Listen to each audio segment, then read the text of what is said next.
구급센터입니다. 무슨 일이신가요? 저는 한 회사에서 일하는데 직원 한 명에게서 연락이 오지 않았어요. 방금 저와 그녀의 남편이 집에 들어왔는데 현관에 피가 있어요. 그리고 뭔가 일이 있었던 것 같아요. 남편분과 함께 오신 건가요? 네, 남편과 함께 있습니다.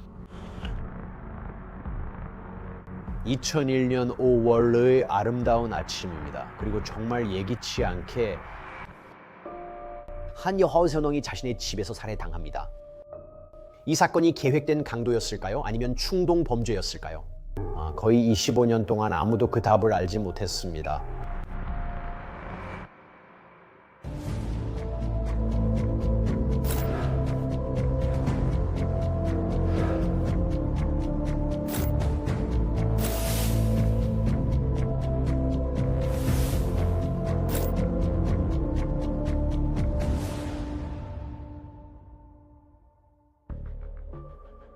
몇 가지 물건이 넘어져 있었다고 하셨죠? 네, 예, 현관에서 이렇게 피를 발견했고 물건들이 넘어져 있었어요. 벽을 따라 피가 흩뿌려져 있어요. 피가 정말 많아요. 그래서 저는 뭔가 여기서 일이 벌어졌구나 라고 생각했어요.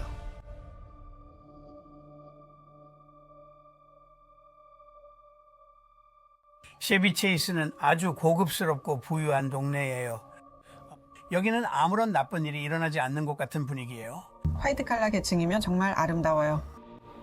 모두가 서로를 알고 있었고 정말 아름다운 곳이었어요. 자라기에 정말 특별한 곳이었죠. 항상 안전하다고 느꼈어요. 이 지역은 범죄율이 낮아 사람들이 이곳에 끌리는 주된 이유입니다. 그러니까 이런 사건이 일어났다는 건 상상할 수 있듯이 정말 충격적이었어요. 워싱턴 디스트릭트 오브 콜럼비아와 인접한 이 목가적인 동네가 바로 레슬리 프리어와 그녀의 남편 칼, 샌디라고도 불리는 분이죠. 그리고 그들이 딸 로렌을 키운 곳입니다. 레슬리 프리어는 정말 다정하고 친절하며 남부 특유의 매력을 지닌 멋진 분이었어요. 그녀는 정말 훌륭한 분이었어요. 레슬리 프리어는 약 53 정도였어요. 레슬리는 아름다웠어요. 그녀는 따뜻하고 매력적이었죠. 사람들은 레슬리를 매우 관대하고 개방적인 사람이라고 묘사했어요. 샌디라고 알려진 칼 프리어는 레슬리의 오랜 남편이에요. 그들은 거의 30년 동안 결혼 생활을 했고 그는 또한 매우 따뜻하고 가족에게 헌신적인 사람으로 알려져 있었어요. 그는 아내, 딸과 많은 시간을 함께 했어요. 로렌 프리어는 레슬리 프리어와 샌디 프리어의 딸이자 외동딸이에요. 레슬리 프리어는 하루 종일 거의 로렌 얘기만 했어요. 로렌이 어디에 가는지 뭘 하는지에 대해 이야기했죠. 그는 딸을 자랑스러워했어요. 하지만 2001년 5월의 평범했어야 할 어느 수요일 아침, 무슨 이유에서인지 레슬리 프리어는 출근하지 않았어요. 그녀는 10시 15분 20분에도 없었고 10시 30분이 됐어요. 그래서 저는 프론트 데스크 관리자 중 한 명인 다이앤에게 물어봤어요. 제가 집에 전화해보세요 라고 하자 그녀가 브렛 아무도 안 받아요 라고 했어요. 이제 시간이 대략 10시 40분, 10시 45분쯤 되었고 이제 저는 좀 걱정이 되기 시작했어요. 그녀의 상사가 그녀의 남편과 딸에게 그녀의 결근 이유를 알아보려고 전화해야 했어요. 그리고 아무도 아무것도 알아낼 수 없었고 모두 이상하다고 생각했어요. 저는 샌디에게 말했어요. 우리 거기 한번 가볼까? 라고 했죠. 내가 그 집에 운전해 가면 뭔가 찾을 수 있을 거야. 그는 나도 가볼게 라고 했어요. 그리고 샌디와 저는 그 집에 들어갔어요. 현관 오른쪽에 바로 피가 보였어요. 그리고 몇몇 탁자들이 넘어져 있었고 게임들도 바닥에 엎어져 있었어요. 뭔가 일이 있구나 싶었죠.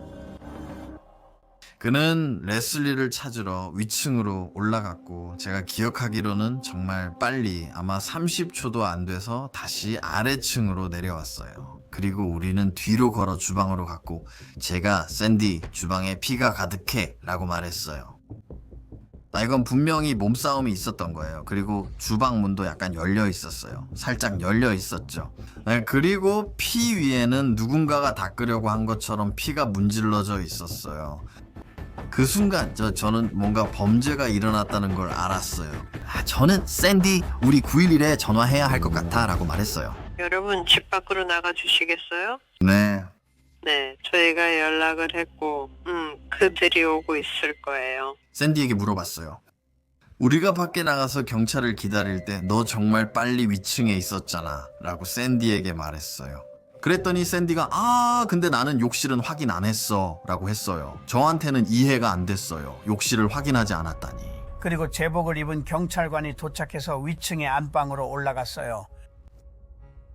그녀는 샤워실에서 발견됐고 폭력적인 공격의 피해자였으며 이미 사망한 상태였습니다. 이 남자는 그녀의 시신을 들어 올려 위층 샤워실로 데려가서 뜨거운 물을 틀어놓았습니다. 그녀는 1도 나 3도 같은 심각한 화상을 입었습니다. 물이 닿는 부위에 화상을 입었죠. 분명히 DNA를 씻어내려고 한 겁니다. 그는 그때 이미 알고 있었어요. 그의 피와 흔적들이 온통 묻어 있었죠. 이 모든 걸 치워야 했죠. 아래층에 내려가서 전부 정리해야 했어요. 말 그대로 피범벅이었죠. 여기 샌디 프리어가 있습니다. 그는 아내의 잔혹한 살인에 충격을 받았습니다. 이제 그는 딸 로렌과 엄마에게 무슨 일이 있었는지 말해야 하는 끔찍한 임무를 맡게 됐습니다. 그녀는 20대 초반이었습니다. 살인사건이 일어났을 때 그녀는 부모님과 함께 살고 있지 않았습니다. 그리고 경찰차가 오는 걸 봤어요. 그리고 저는 이상한 애라고 생각했어요. 왜냐하면 그곳에서는 범죄가 전혀 없었거든요. 아빠가 내리셔서 제가 아빠 무슨 일이에요? 라고 물었어요. 그리고 그때 제 인생이 바뀌었어요. 이 모든 게 슬로우 모션처럼 느껴졌어요. 트라우마가 생기면 모든 게 한 단어씩만 들려서 한 번에 다 들리지 않아요. 그분이 이렇게 말했어요. 로렌, 사고가 있었어. 네 엄마는 이제 우리와 함께 하지 않아. 저는 완전히 정신을 잃었어요. 정말로. 저는 제 방으로 가서 그냥 비명을 질렀어요. 정말 마음과 배 깊은 곳에서 나오는 그런 비명이었어요. 정말 저는 완전히 끝났다고 느꼈어요. 저는 정말 완벽한 삶을 살았어요. 완벽했죠. 완벽한 부모님, 아름다운 집, 멋진 친구들. 그런데 제 인생이 산산조각 났어요. 그리고 저는 그냥 세상을 다르게 보게 되었어요. 경찰은 이 끔찍한 범죄의 현장과 겉보기에는 무작위로 보이는 범죄를 이해하려고 애쓰고 있습니다. 그녀는 출근 준비 중이었거나 소리를 듣고 아래층에 내려와 침입자를 마주쳤을 수도 있습니다. 경찰은 이 지역에서 범죄를 저질렀던 도둑들이나 최근에 절도로 체포된 사람들을 조사하고 있었습니다. 강제 침입의 증거는 없었습니다. 맞아요. 즉, 집에 익숙하거나 들어가는 법을 아는 사람 혹은 그녀가 허락한 사람이었습니다. 이런 범죄에서는 종종 남편이 용의자가 될 수 있잖아요. 그래서 아주 빠르게 형사들은 레슬리의 남편 샌디 프리어에게 초점을 맞췄고 그게 정말로 독자적으로 퍼져나가기 시작했어요. 그래서 경찰은 샌디 프리어와 여러 차례 면담을 시작했고 그의 모든 움직임에 대해 질문했습니다. 레슬리 살해 전날 밤부터 사건 당일까지 모든 것에 대해요. 그리고 그중 일부 세부 사항들은 확실히 의심스러워 보입니다. 당신이 떠날 때 그녀는 문 앞에 서 있었나요? 네. 문이 열려 있었나요? 네. 그리고 그녀가 브라와 팬티만 입고 있었다고 말씀하셨죠? 맞아요.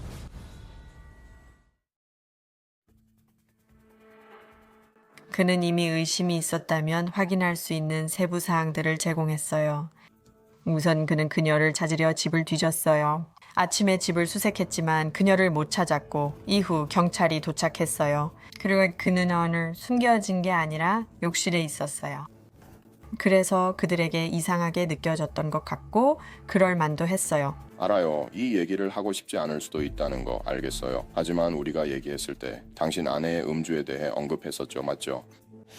평소에 저녁 시간에는 어떤 일상적인 루틴이 있었나요? 아내분은 식사를 하셨나요? 아니면 그냥 술을 드셨나요? 어떻게 하셨나요? 그녀는 집에 오자마자 거의 항상 와인 한 잔을 마셨습니다. 딱 한 잔만요? 아니요. 몇 잔이요?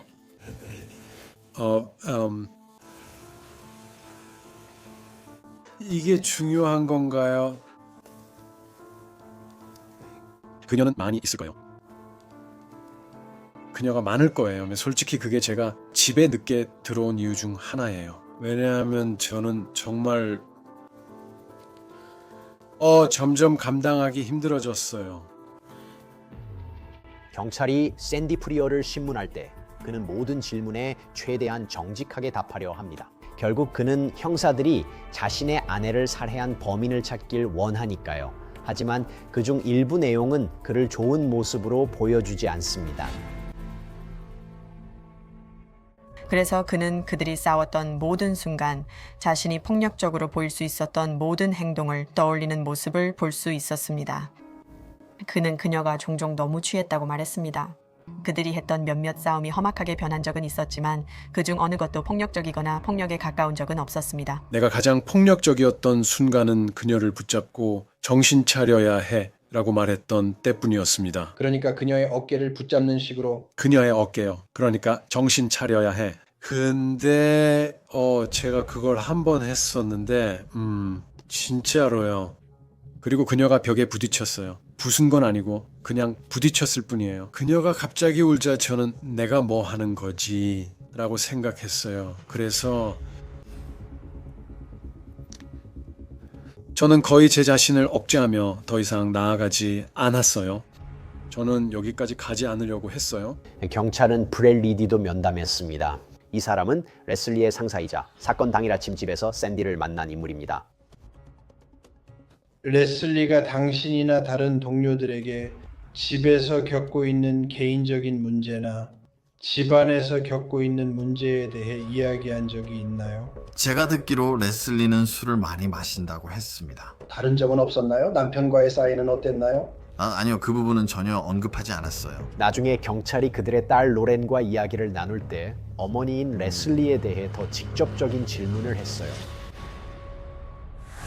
우리가 이야기했었죠. 아마 짐이 당신과 레슬리가 남자친구나 애인, 연인 뭐라고 부르든 우리나 가족 누구도 모르는 그런 사람이 있을 가능성에 대해 이야기했을 거예요.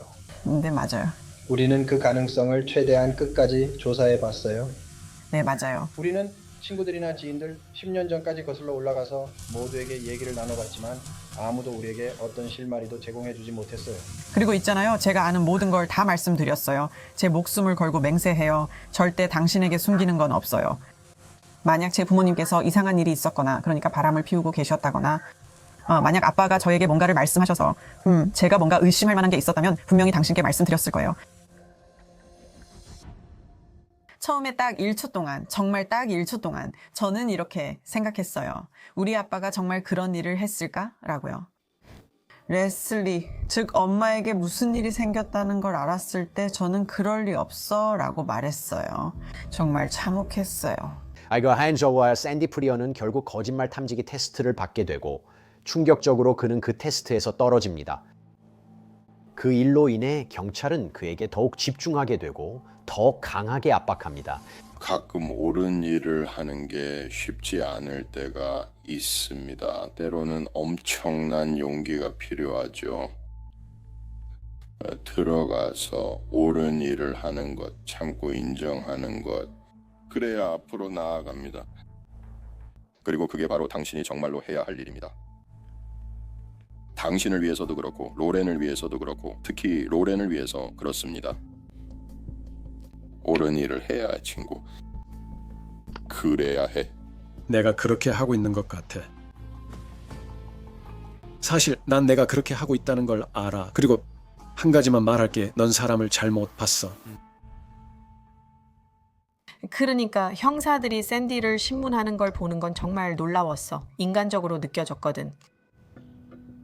많은 증거도 없이 그가 아내를 죽였다라고 계속 주장하는 모습. 그게 바로 그랬어. 부검 결과가 나오면 레슬리에게 무슨 일이 있었는지 더 알 수 있지만 그렇다고 남편 샌디의 결백이 입증되는 건 아니야. 법의학자는 둔기 외상과 목 졸림으로 판정했어. 그래서 대부분의 혈흔이 발견된 구역을 분석해보면 문틀 부분에 벽이 튀어나와서 모서리를 이루는 곳이 있어 의자 모양이야. 그리고 그게 레슬리 머리 뒤쪽 열상과 일치했어. 우리가 판단할 수 있는 바로는 그 사람이 그녀를 목 졸라서 바닥에 머리를 내리쳤고 그때 그 모서리에 머리가 부딪혔던 거야. 하지만 그녀는 질식과 목 졸림을 겪었어. 목 아래 작은 뼈가 부러져 그녀가 목이 졸릴 때 살아있었던 걸 알 수 있었어. 이건 사고나 넘어짐이 아니라 폭력적인 공격이었어. 이건 굉장히 개인적인 일처럼 보였어. 무작위적인 폭력 행위 같지 않았고 아주 개인적인 일처럼 느껴졌지. 연인이나 남편 외에 누가 누군가를 다치게 할 만큼 개인적 이유가 있을까? 그리고 검시관 보고서에는 샌디 프리어를 지목하는 또 다른 내용이 있어. 검시관은 레슬리가 이른 아침 시간에 사망한 것으로 보인다고 했어. 그러니까 만약 이른 아침 시간이라면 그 사람이거나 그 사람과 친구, 아니면 그 사람이 어딘가에 있으면서 친구를 고용한 거겠지. 아니면 그런 시나리오 중 하나일 거야. 그 모든 생각이 그때 우리 머리를 스쳤지. 사실은 거짓말을 하지 않아, 샌디. 그리고 그게 우리가 다루고 있는 거야. 넌 우리에게 진실을 말하지 않았어. 우리에겐 레슬리가 아침 7시 전에 이미 죽었다는 물리적 증거가 있어. 그걸 보여주는 물리적 증거가 있어. 그걸 보여주는 물리적 증거가 있고 그건 거짓말을 하지 않아. 사람은 거짓말을 해. 난 당신에게 모든 걸 말했어요. 정확히 어떻게 일어났는지. 그리고 더 이상 할 말이 없어요. 그리고 범죄 현장 분석 결과가 실험실에서 돌아와요. 범죄 현장에서 여러 곳에서 단일 출처의 DNA가 발견되었고 남성의 DNA로 확인되었습니다. 하지만 이것은 샌디의 DNA가 아닙니다. 다른 남성의 것입니다. 그의 혈액이 발견된 곳이 몇 군데 있었습니다. 그리고 레슬리의 손톱 밑에서도 발견됐습니다. 그 모든 증거들은 처리되고 분석되었으며 동일한 신원 미상의 남성과 일치하는 것으로 확인되었습니다. 이제 수사관들은 이것이 샌디가 아내를 죽이기 위해 고용한 사람일 수 있는지 아니면 레슬리의 살인이 완전히 다른 누군가에 의해 계획된 것인지 궁금해하고 있습니다.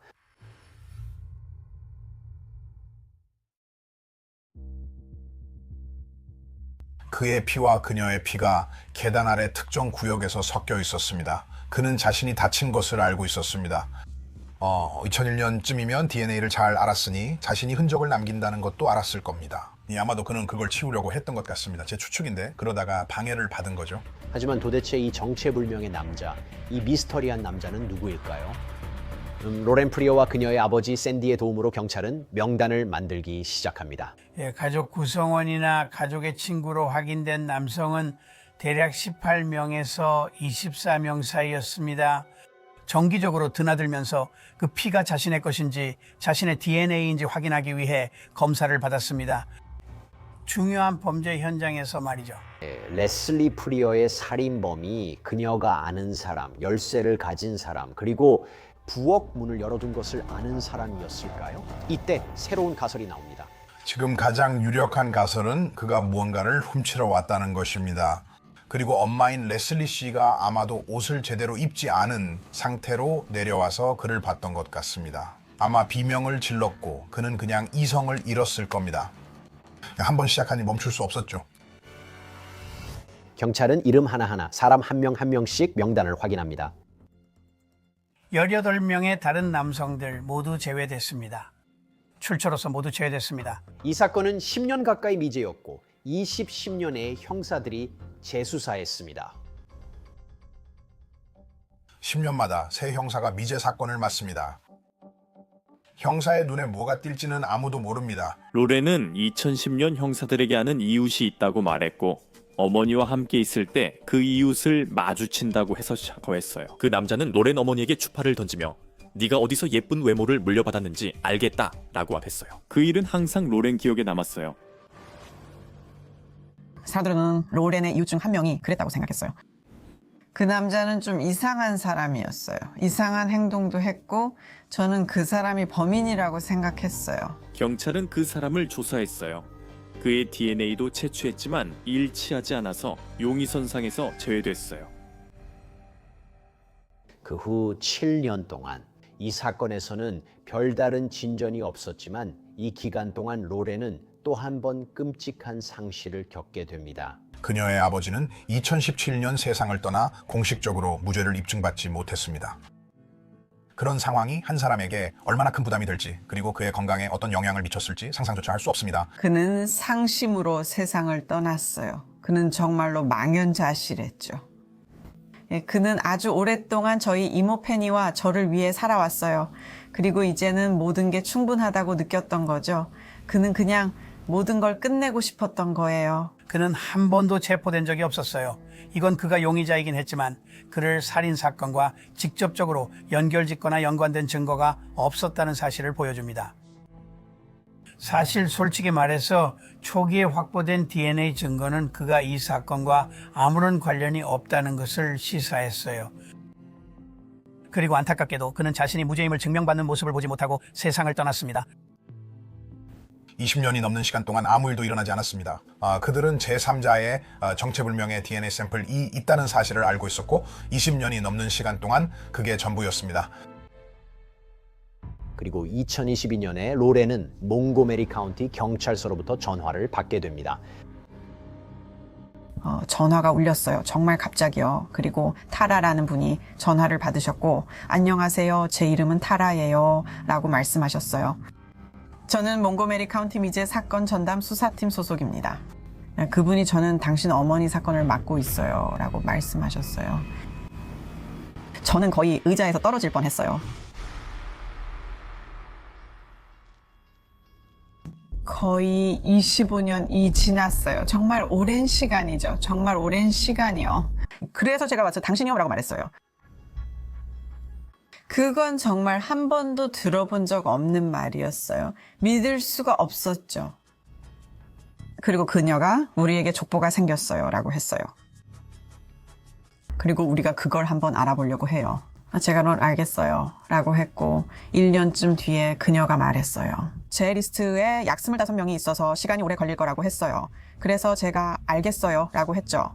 이렇게 오래 기다렸으니 1년쯤은 더 기다릴 수 있어요. 라고 했어요. 엄청난 양의 데이터를 다루고 계시잖아요. 수천 명의 이름이 들어있는 일치 목록을 받을 수도 있어요. 그래서 메릴랜드주 몽고메리 카운티 미제 사건 형사들은 방대한 데이터를 조사해 법의학 가족 계보도를 만듭니다. 이것은 범죄 피의호 현장에서 발견된 신원 미상의 남성 DNA를 기반으로 한 것입니다. 가장 잘 설명하는 방법은 용의자의 DNA가 있다는 겁니다. 그 DNA를 이 데이터베이스에 제출하고 그들의 가족 구성원을 확인하는 겁니다. 그리고 거기에 있는 가족 구성원들의 가계도를 만들어가면서 거꾸로 추적할 수 있습니다. 그리고 그들이 가게 돼서 올바른 위치에 있다면 잠재적인 용의자와 일치할 수 있습니다. 이번 경우에는 특히 높은 일치율을 보인 몇 명이 있었습니다. 그들은 동유럽계 출신이었습니다. 우리는 좋아, 그럼 이 높은 일치율을 보인 사람들로 작업을 해보자. 우리가 뭘 할 수 있는지 보자 라고 결정했습니다. 그리고 우리가 그렇게 하자 이 주 안에 루마니아 출신의 일치자를 찾아냈습니다. 루마니아에 사는 한 노부인이었습니다. 그 가족과 관련된 모든 사람을 포함해서 가계도를 만들었고 그 가계도 안에서 글리고르라는 이름이 나타났습니다. 글리고르라는 이름이 튀어나왔고 우리는 그 이름을 사건 파일에서 본 적이 있었기 때문에 그것은 엄청난 경고 신호였습니다. 또한 그 가족이 그 시기에 이 지역에 살았다는 사실도 또 다른 이유였습니다. 그래서 좋아, 이건 정말 잘 맞아떨어진다 라는 생각이 들었습니다. 저는 그녀가 방 건너편에서 소리치는 걸 들었어요. 그리고 저희는 전에 몇 번 가능성이 있는 사람들을 만난 적이 있었어요. 하지만 이번에 그녀가 저에게 다시 소리쳤을 때 저는 이게 진짜일 수도 있겠다라는 생각이 들었어요. 그래서 다음 단계는 글리거라는 사람의 DNA를 받는 거예요. 정확히 말하면 유진 글리거죠. 지금 그는 해외에 나가 있지만 곧 돌아올 예정이에요.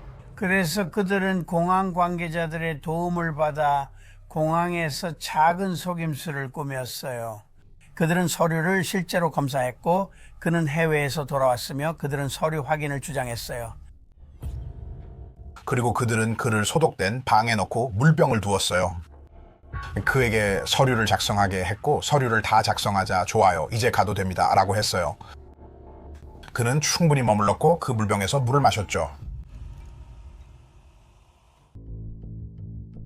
우리가 비밀리에 채취한 DNA 샘플을 확보하자마자 그날 바로 실험실에 제출했고 그들에게 알려줬어요. 이걸 좀 서둘러 처리해 주실 수 있으면 정말 좋겠습니다. 그들은 모든 노력을 쏟아부었어요. 그리고 그 주 금요일이 되자 우리는 그들로부터 일치한다는 보고서를 받을 수 있었습니다. 거의 25년이 지난 후 유진 글리거가 그렇게 오랫동안 경찰을 피해 다녔던 그 사람일 수 있을까요? 알아낼 방법은 사실 하나뿐입니다. 그때부터 일이 본격적으로 시작됐습니다. 좋아, 저 사람을 찾아 체포해야 해.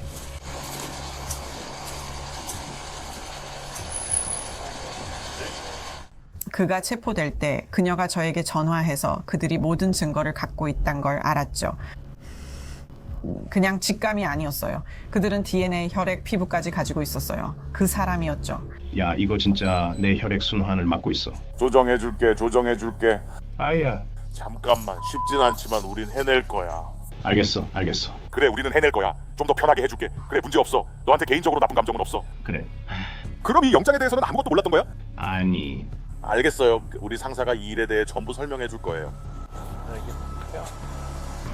전화가 다시 울렸어요. 그 여자였어요. 그리고 그녀가 이렇게 말했어요. 그냥 물 한 잔 따라와요. 내가 당신에게 할 말이 있어요.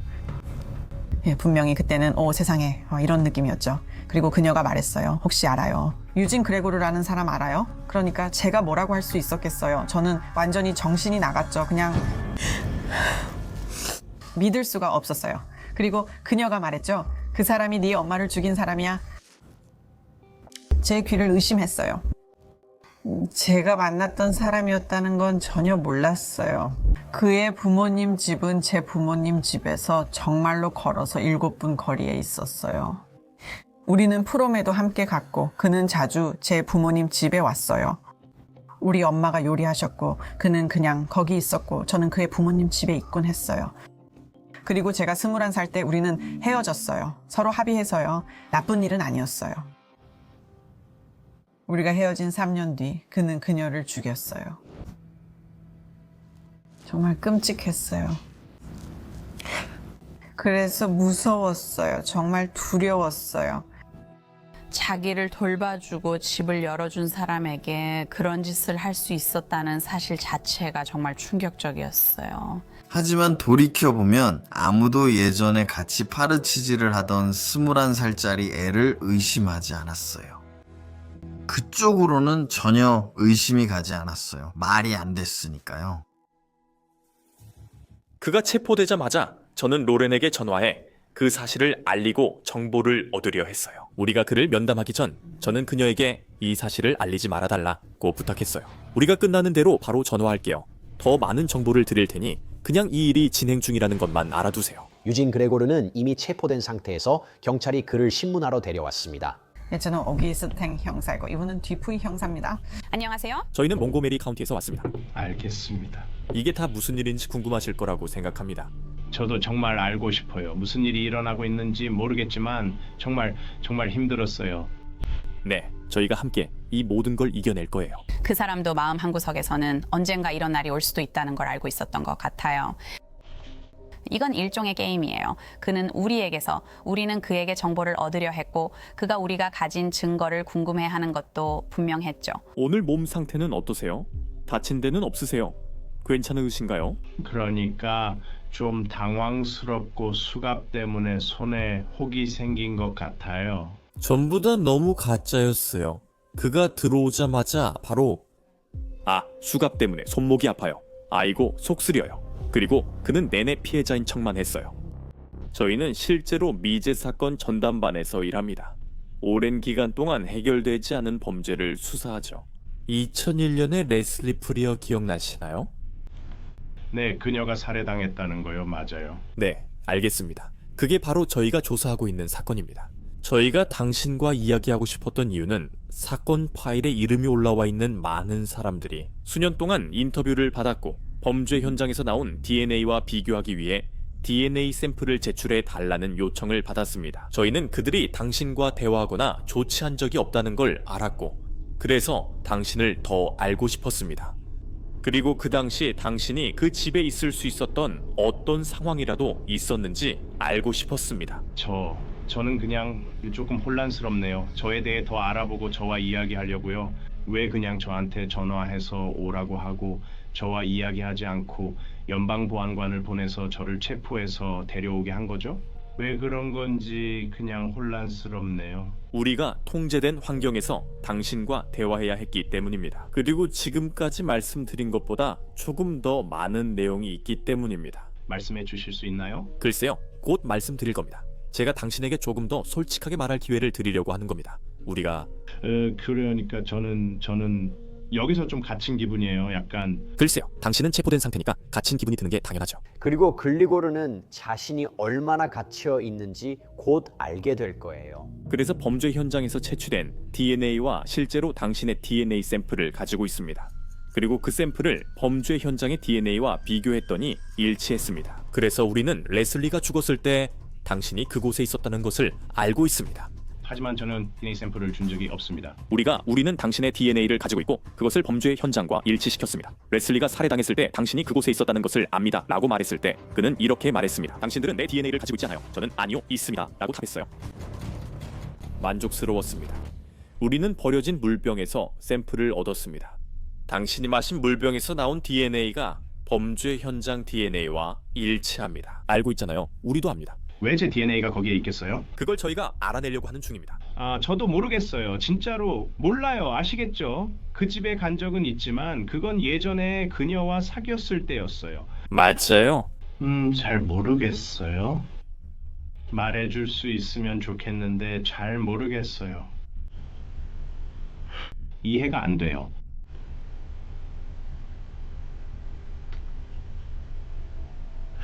이 모든 게 정말 혼란스럽고 정말 이상해요.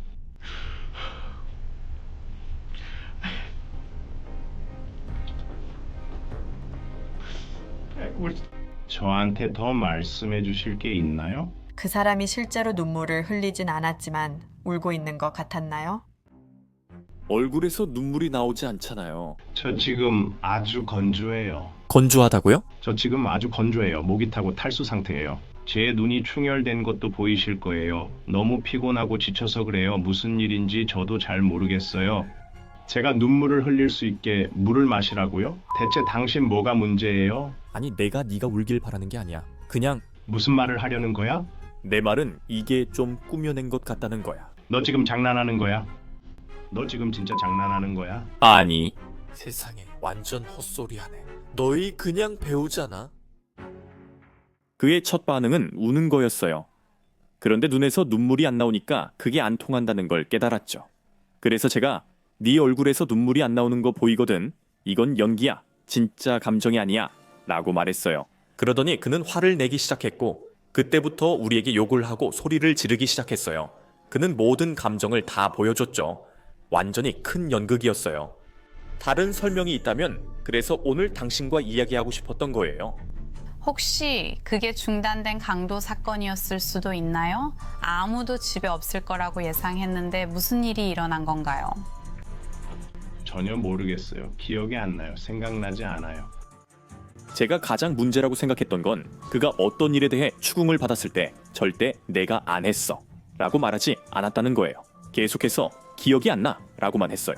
그리고 제가 안 했으면 안 했어 라고 했지 기억 안 나라고는 안 했을 거야 라고 말했어요. 저는 정말 혼란스럽고 정말 어찌할 바를 모르겠어요. 그리고 저는 잘 모르겠어요. 저는 이 모든 일에 관여한 기억이 전혀 없어요. 저는 계속 기억이 없다고만 하시는데 정말 관련 없다면 단호하게 나는 안 했어요 라고 했을 것 같아요. 안 했어요. 저 진짜 안 했어요. 이건 정말로 저는 분명히 안 했다는 걸 알아요. 제가 관여하지 않았다는 걸 알아요. 그때만 그가 나는 안 했어요 라고 말했어요.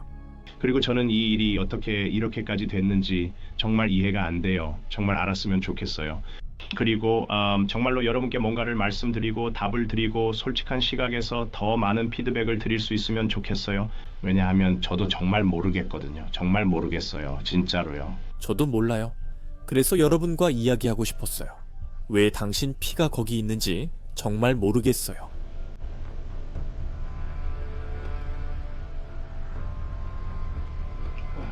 아는 사람은 레슬리뿐인데 그녀는 말해줄 수 없어요. 이때 글리거르는 모든 게 드러난 걸 알아요. 알겠어요. 여기서 밤을 보내야 한다는 거군요. 네, 여기 계셔야 해요. 알겠습니다. 준비됐어요? 글리거 씨의 원래 혐의는 1급 살인죄였으며 이는 최고 무기징역형에 해당합니다. 저희 모두는 재판을 준비하고 있었고 로렌과 다른 사람들이 그 끔찍한 영상들을 다시 보고 그 초창기 기억들을 다시 떠올려야 하는 아주 힘든 재판이 될 거라고 생각했어요. 하지만 재판이 시작되기 전에 글리거가 모두를 충격에 빠뜨리는 행동을 합니다. 그리고 그때까지 무죄를 주장해왔던 유진이 2급 살인죄에 대해 유죄를 인정했어요. 가족들의 의견이 많이 반영됐어요. 그리고 가족들은 해결을 원했죠. 그들은 누군가가 법정에 들어와서 모든 사람들 앞에서 내가 이 일을 저질렀다 라고 말하길 바랐어요. 재판을 하면 배심원단이 그렇게 말할 수 있지만 한 사람이 직접 일어나서 공개적으로 내가 이 여성을 죽였다라고 말하는 건 또 다른 의미가 있죠. 제 생각에 로렌은 재판을 정말 견디고 싶지 않았던 것 같아요. 제 생각에 그걸로 충분했던 것 같아요. 그러니까 20년 동안 의문이 남아 있었고 20년 동안 슬픔과 마무리를 원해왔으니까요. 이제는 정말로 그 일이 마무리되도록 해야 할 때였던 거죠. 그래서 재판은 없지만 선고 공판이 있습니다. 그리고 이때 로렌 프리어는 마침내 유진 글리거와 마주하게 됩니다. 이 사람은 그녀의 전 남자친구이자 그녀의 어머니를 살해한 남자입니다. 이때 그녀는 거의 25년 동안 마음속에 담아두었던 모든 감정을 마침내 털어놓을 수 있습니다.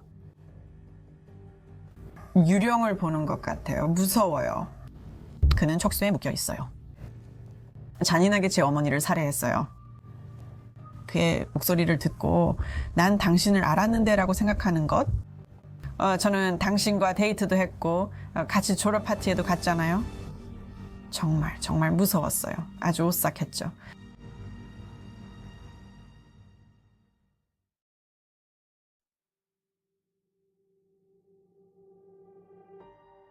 왜 우리 엄마를 죽여서 내 천사를 데려갔어요? 그렇게 차갑게 엄마를 살해한 거예요. 메릴랜드는 법정 내 카메라가 금지지만 오디오 녹음은 가능합니다. 그래서 AI로 장면을 시각화했습니다. 네, 어떻게든 우리는 당신이 우리의 삶을 바꾸도록 허락했어요. 저 사람은 유진이에요. 괴물이 현관문 앞에 나타났어요. 그는 우리가 신뢰하며 친구로 생각했던 사람이에요. 하지만 안전히 당신은 우리 모두를 속였어요. 무섭고 소름 끼치는 거짓말쟁이가 우리를 똑바로 쳐다봤어요. 당신은 괴물이자 양의 탈을 쓴 늑대예요. 벤이 제 옆에 있었어요. 그는 제 친구이자 변호사예요. 저는 제 마음속에서 진심으로 느꼈던 것을 그에게 읽어줬어요. 그 말을 꺼내니까 정말 기분이 좋았어요. 무슨 말인지 아시겠죠? 그리고 그는 나쁜 사람이어서 아마 신경도 안 썼겠지만 저한테는 도움이 됐어요. 당신은 거의 들키지 않고 넘어갈 뻔했어요. 그리고 신의 은총과 기도 덕분에 거의 25년 만에 저희 어머니의 괴물은 잡혔어요. 유진 T, 글리거, 그거 알아요? 제 가족과 친구들은 아직도 여기 있어요. 그녀는 강했고 그에게 자신이 아직 남아있음을 알렸어요. 그는 그녀와 가족에게 많은 것을 빼앗았지만 전부는 아니었어요. 그녀는 그것을 보여주기 위해 거기 있었어요. 나 아직 여기 있어. 저는 로렌이 그 순간을 대처한 모습이 정말 대단하다고 생각해요. 어머니를 죽인 사람과 대화하는 건 엄청난 용기죠. 특히 사랑하고 신뢰했던 사람을 마주한다는 건 또 다른 차원의 용기예요. 오늘 이 법정과 줌에는 많은 가족들이 참석해 있습니다. 이분들은 레슬리를 추모하려 이곳에 오셨습니다. 이분들은 또한 24년 만에 마침내 정의가 실현되는 것을 보기 위해 이 자리에 오셨습니다. 그분들이 거의 신망을 잃었던 정의입니다. 샌디 프리어는 사랑하는 아내와 친구도 없이 종신형을 선고받고 살인 오명을 아는 채 세상을 떠났습니다. 살인용의자라는 꼬리표가 그의 머리 위에 드리워져 있었습니다. 로렌 프리어는 어머니와 가장 소중한 친구 없이 평생 살아가야 합니다. 그녀는 평생 고통과 슬픔을 안고 살아갈 것입니다.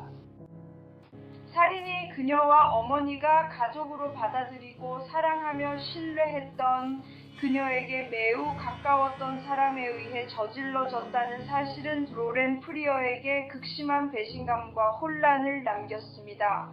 오늘은 심판의 날입니다. 오늘은 이 피고인을 위한 심판의 날입니다. 판사님, 검찰은 30년형을 요청합니다. 이 범죄가 발생했을 당시 2급 살인죄의 최대 형량이었습니다. 저희는 집행유예를 고려할 만한 어떤 이유도 없다고 생각합니다. 지금 이 순간 글리거 씨, 저는 이 사건에 대해 당신에게 형을 선고하기 전에 법정에 진술할 절대적인 권리가 있습니다. 법정에서 하실 말씀 있으시면 지금 말씀하세요, 판사님. 네, 판사님 말씀드리고 싶습니다. 판사님, 저는 제가 일으킨 끔찍한 비극, 즉 레슬리 프리어의 생명을 앗아간 일에 대해 깊은 후회와 부끄러움, 그리고 참회의 마음을 진심으로 표하고 싶습니다. 또한 제가 로렌의 아버지, 그리고 레슬리의 가족과 친구들에게 끼친 고통과 아픔을 속죄하고자 하는 제 바람을 전하고 싶습니다. 그의 목소리를 듣는 것 정말로 끔찍했어요. 진심으로요. 악마 같았어요. 그가 제 이름이나 엄마 이름을 언급할 때마다 죽이고 싶었어요. 정말 악몽 같아요. 엄청난 비극이라는 말로는 제가 저지른 살인을 다 표현할 수 없습니다. 이 끔찍한 사건에 대한 제 감정을 다 담을 수는 없지만 최선을 다해 마음을 표현하겠습니다. 모두에게 끼친 고통에 진심으로 죄송합니다. 그는 답을 주지 않았어요. 많은 사람들이 그의 동기를 알고 싶어 하는 것 같아요. 그리고 그는 여기저기서 조금씩 말하긴 했지만 우리는 아직도 진짜로는 잘 모르는 것 같아요. 글리거 씨, 일어나 주시고 처벌과 선고를 위해 법정을 주목해 주시기 바랍니다. 선생님, 이 법정의 판결로 교정국에서 30년형을 선고합니다. 집행을 유예하겠습니다. 모든 감사합니다. 제발. 죄송합니다. 나는 그 형량 중 22년을 제외한 나머지 집행을 유예하겠습니다. 그리고 그 형량에는 출소 후 5년간의 보호관찰이 포함될 것입니다. 22년입니다. 저는 괜찮아요. 만약 그가 재판을 받았다면 무죄가 될 가능성도 있었으니까요. 하지만 저는 괜찮아요. 22년입니다. 그는 거의 일흔이 될 거예요. 그렇게 오래 감옥에 있는 건 정말 긴 시간이죠. 그녀는 용감했어요. 그녀는 판사에게 알리고 싶었고 어머니가 자신을 보길 바랐어요. 그녀와 아버지는 내려다보며 그녀가 마침내 정의가 실현되는 것을 보기 위해 그 자리에 있었다는 것을 알고 있을 거예요. 제가 판사님께 편지를 쓸 때 이제 마지막에 쓴 말이 당신은 거의 빠져나갈 뻔했어요. 였어요. 그리고 정말 그랬죠. 그가 빠져나갔을 거예요. 유전자 개보학이 아니었다면 그는 정말로 빠져나갔을 거예요. 이건 정말 많은 노력이 들어간 일이에요. 이 수사를 몽고메리 카운티 경찰과 함께 이끈 두 여성의 훌륭한 작업이었죠.